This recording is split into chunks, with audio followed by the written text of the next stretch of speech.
Oke, shalom semuanya. Pada malam hari ini aku akan coba mempresentasikan tentang The Autobiography of George Mueller. Ya, dari next, Kak Hans.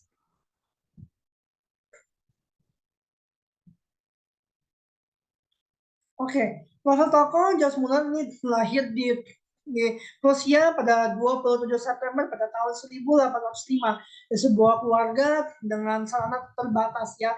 Bagaimana uh, Bapak George Muller ini dia dibesarkan sebagai seorang Katolik Roma, tetapi akhirnya menjadi Protestan menjadi seorang pendeta di gereja Inggris di uh, salah satu gereja di apa kata Inggrisnya Bapak Ibu teman-teman semuanya.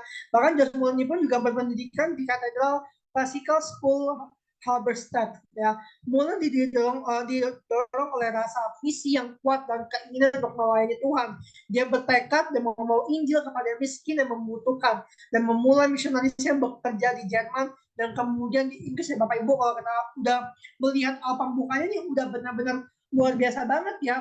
Bagaimana George Floyd ini Bapak ini dia benar-benar ada rasa keinginan yang sangat benar-benar kuat untuk dia melayani Tuhan dengan sepenuh hatinya, bertekad jiwanya untuk membawakan Injil kebenaran Allah kepada mereka yang membutuhkan, kepada mereka yang mungkin secara pikiran kita mungkin memang nggak seberapa dalam kita, tapi bagaimana benar-benar George Clooney dia merendahkan hatinya, dia benar-benar ingin melayani Tuhan dengan apa yang ada dan memulai di Jerman bahkan kemudian ke Inggris ya. Siap, siap. Oke, boleh dilanjut Kak Hans.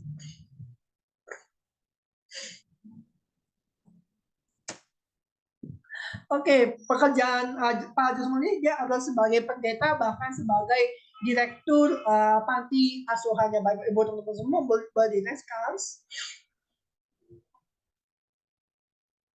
Oke, ini pelayanan dalam panti asuhan oleh Bapak Joshua ini ya, yang pertama meningkatkan pendidikan, meningkatkan ketaatan dengan iman dan cara yang sesuai dengan kitab suci, yang meningkatkan pengembangan masyarakat khususnya di kalangan anak-anak dan keluarga orang muda serta orang tua ya, meringankan orang-orang yang membutuhkan yang dikatakan faktor usia, gangguan kesehatan, disabilitas, kesusahan keuangan atau orang-orang yang menderita dan orang yang tidak menikmati pengasuhan oleh orang tua secara normalnya. Bagaimana Bapak Josh Muller ini dia melakukan sebuah pelayanan yang paling terawal dulu di panti asuhan ya, bagaimana dia meningkatkan, dia ingin ada rasa membawa pendidikan yang sangat luar biasa, meningkatkan ketaatan dengan iman dan cara yang sesuai dengan yang diajarkan oleh kitab suci ya, juga meningkatkan pengembangan masyarakat khusus di kalangan anak-anak dan keluarga orang muda serta orang tua ya, bagaimana meningkat pengembangannya pasti sangat luar biasa juga Bapak Ibu teman-teman semua ya, bukan hanya di kalangan orang tua, bukan hanya di kalangan orang muda, bahkan di anak-anak pun juga diajarkan oleh Bapak George Floyd ini ya. Dia juga meringankan orang-orang yang membutuhkan yang karena memang mungkin secara waktu usia yang mungkin udah tidak apa yang waktu usia yang udah cukup banyak, ada gangguan kesehatan, disabilitas, kesulitan keuangan atau orang-orang yang menderita dan orang-orang yang tidak menikmati pengasuhan orang tua secara baik maupun secara normal Bapak Ibu teman-teman ya. Di next Kahas. Oke, nah ini komitmen Bapak George Muller ya. Muller adalah seorang yang sangat berkomitmen terhadap imannya. Ya, dia menyebutkan bahwa komitmen terhadap Tuhan adalah hal yang paling penting dalam hidupnya ini. Bagaimana kata-kata awalnya udah sangat luar biasa komitmennya. Dia ingin membuktikan, dia ingin benar-benar bertekad, berkomitmen pada Tuhan adalah hal yang penting dalam hidupnya ya.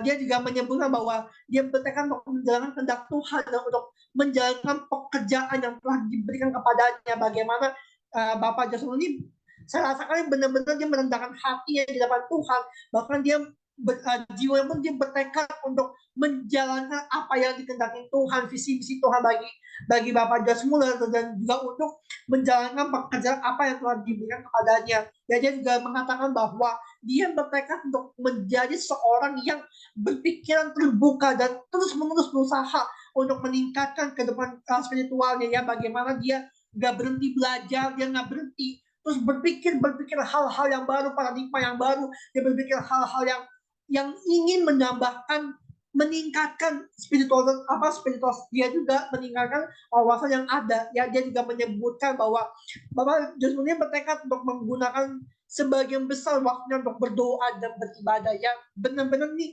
luar biasa banget, dia merelakan waktunya yang ada sebesar apa mau.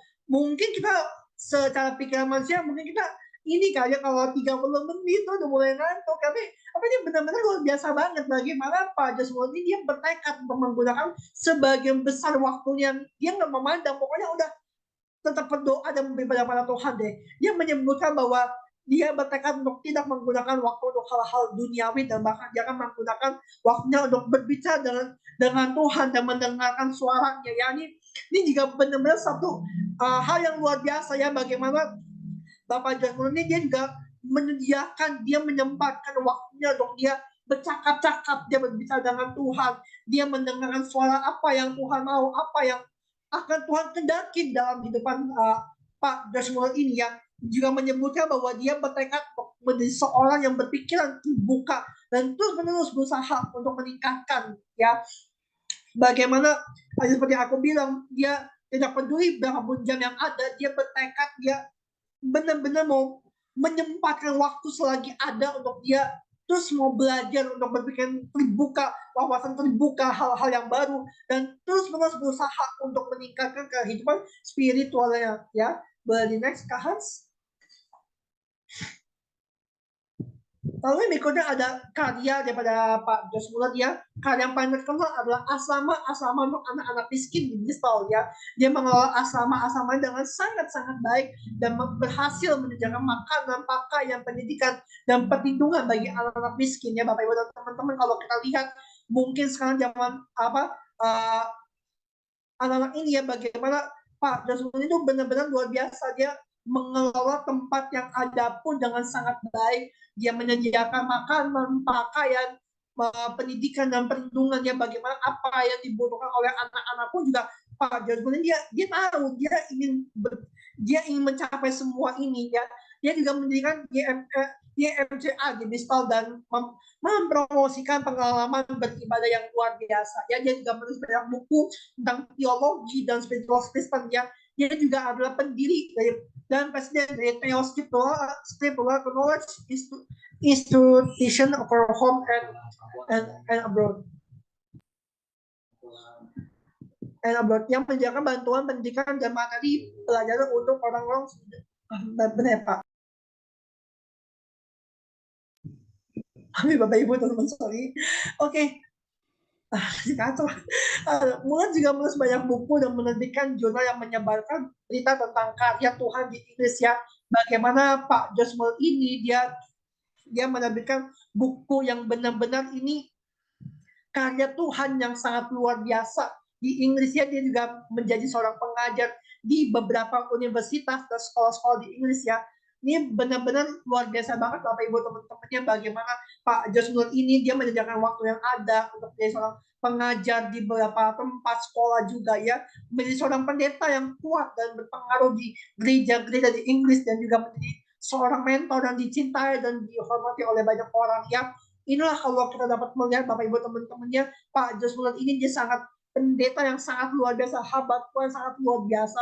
Dia dapat menjadi berkat bukan hanya di tengah-tengah kalangan dunia, tapi bahkan di gereja pun dia juga dapat menjadi seorang berkat ya.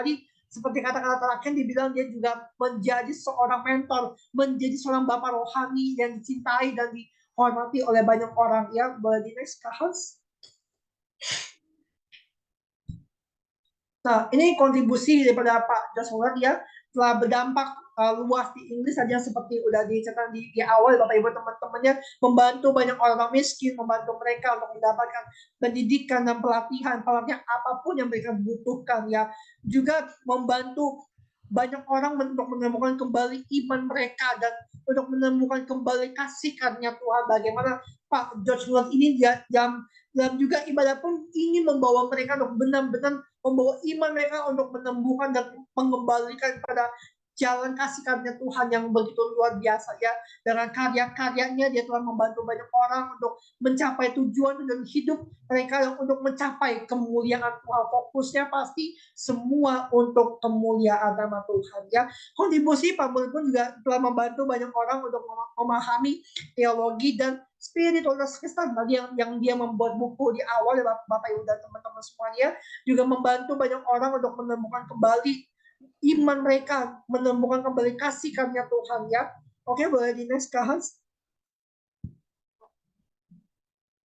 Nah, legasinya apa sih yang diberikan oleh Pak Joshua ini teman-temannya? Ada yang dari awal sampai akhir diceritain. Legasinya adalah dia membantu banyak orang untuk memahami teologi dan spiritual Kristen ya.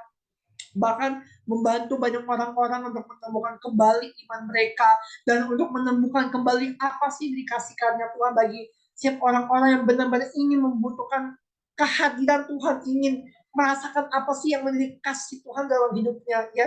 Juga telah membantu banyak-banyak orang mencapai tujuan hidup yang mereka untuk mencapai kemuliaan Tuhan. Pasti fokusnya visi misi untuk semua hanya terfokusnya untuk Tuhan saja ya. Legasi Joshua juga telah membantu banyak orang miskin untuk mendapatkan pendidikan dan pelatihan yang mereka butuhkan. Jadi bagaimana Pak Joshua pun dia juga mendiamkan pendidikan sarana yang dibutuhkan oleh banyak anak-anak muda, banyak anak-anak kecil, juga orang-orang muda maupun orang-orang tua ya. Legasi Joshua pun juga telah membantu banyak orang untuk menemukan kembali iman mereka ya. Dan pasti legasi yang terakhir adalah untuk menemukan kembali iman mereka ya. Oke, boleh di next, Hans. Kesimpulannya adalah Pak Jos Muller adalah seorang pendeta Protestan ya, dan dari Jerman yang lahir pada 1805. Dia adalah seorang pendeta yang terkenal karena pendirian yang kuat dalam kepercayaan keselamatan oleh iman, juga dikenal karena mendirikan dan mengelola asrama yang tadi sudah diserahkan di bagian awal untuk anak-anak miskin di South Inggris ya. Karya dan kontribusi Jos Muller pun telah membantu banyak orang untuk memahami teologi dan spiritualitas Kristen, telah membantu banyak orang menemukan kembali iman mereka, menemukan kembali kasih karunia Tuhan ya, membantu banyak orang untuk mencapai tujuan hidup mereka untuk kemuliaan Tuhan ya. Karya dan kontribusi pun juga membantu banyak orang ya, dan pastinya itu dia benar-benar sangat berpengaruh dan berjasa. Dan legasi ini pun yang ditinggalkan untuk terus hidup untuk generasi yang akan mendatang ya Bapak Ibu teman-temannya. Boleh dengar sekarang? Ya, itu aja Bapak Ibu teman-teman semua, Pak Yakub. Sekian terima kasih dan Tuhan Yesus memberkati kita semuanya. Shalom.